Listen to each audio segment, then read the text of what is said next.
Akiwa ndani ya Air Force One, Trump pia alizungumza kwa ujumla zaidi kuhusu vita.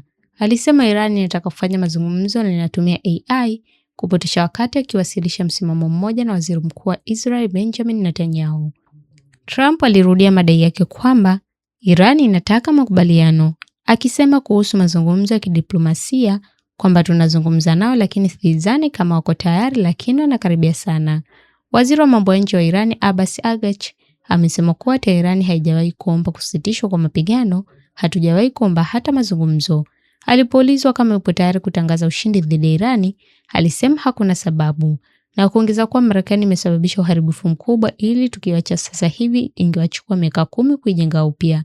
Trump alidai kuwa picha za maelfu ya watu waliokusanyika katika bustani zikuonyesha kumuunga mkono Mojtaba Khamenei, pamoja na ripoti kuhusu boti za kamikaze na mashambulizi kwenye USS Abraham Lincoln, zote zilitokana na AI, lakini hakutoa ushahidi.